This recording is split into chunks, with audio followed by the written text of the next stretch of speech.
Hey man, want to try the newest brew by you, HomeBrew? Sure, yeah, why not? Okay. What do you think, brother? Good stuff, huh?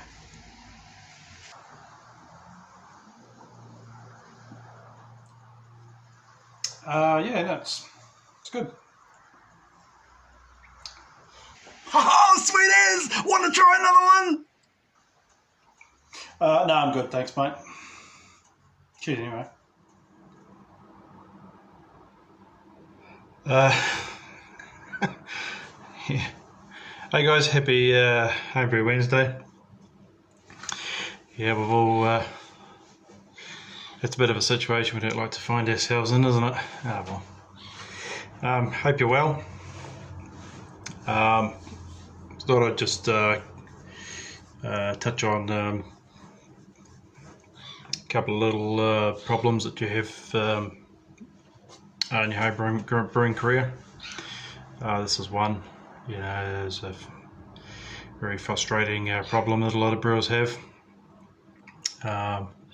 Just got a whole row of seagulls on the trampoline and on the fence. I don't know what they're after. Someone's been throwing food off there or something.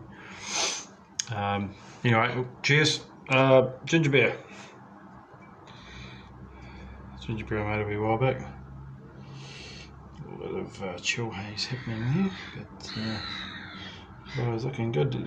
You can't get much clearer than that, and it doesn't really pick up. But there's doesn't really pick up on the camera, but there's carbonation screaming up there in a very healthy state. Cheers. So how do you make the homebrew that you've made taste like beer and not homebrew with the Twang? Well, there's a few things you can try. For a start, get rid of sugar. Get rid of sucrose. You know, for me, you could almost cut the taste of sucrose with an axe. It just sticks out like dog's balls. You know, don't even. I've even stopped using it for priming. I'll use dextrose or maybe a bit of DME. It just thins the beer out. Something chronic. So yeah, just avoid using sugar in your brews, guys. Another thing is use proper amount of yeast. Don't be stingy with the yeast. I've alluded to in a few other videos.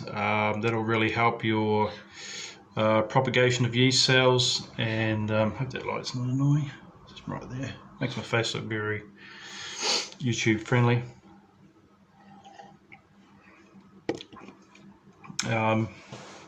Aeration's important, especially with your yeast. Healthy yeast is going to impart great flavours.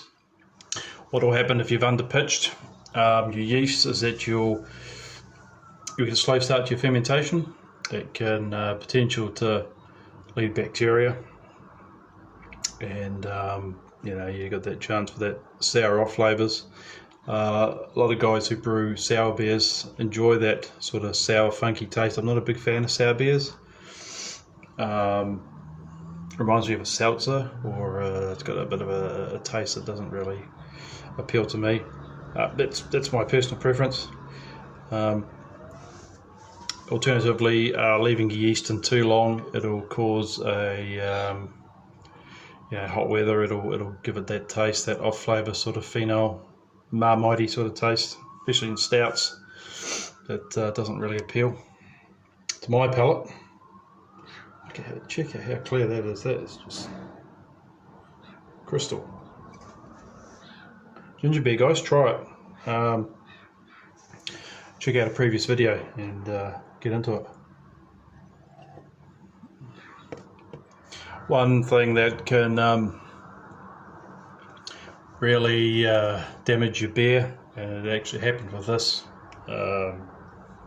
ginger beer. I was lucky I poured off a nice clean glass. Is if it's overcarbed, it can spew up the rest of the yeast, put it back into suspension, and sometimes you end up pouring glasses of yeast mud. and you'll get an overly yeast taste, and yeah, that'll really put a dampener on things.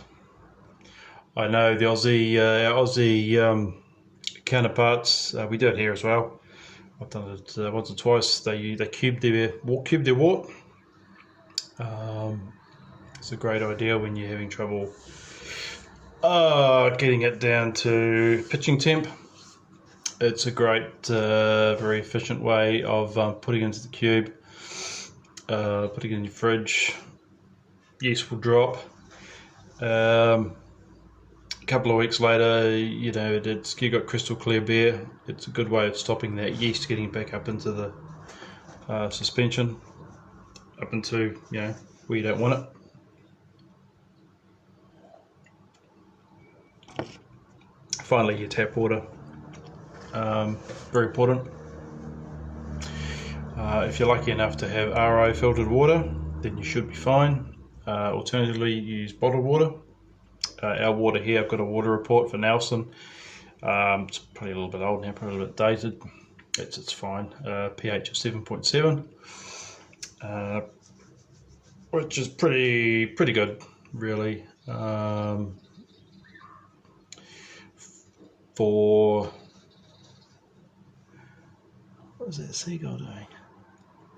It's I use a bit of water chemistry sometimes here and there. I'll add a bit of bicarb, you know, SA2 I think it is, to maybe lift, get it more alkaline, and maybe add a little bit of acid malt to lower your pH. You just got to work with what you learn by trial and error. What's best for your particular brew you're brewing. Always add a Campton tablet. Get rid of that chlorinated sort of taste. You know,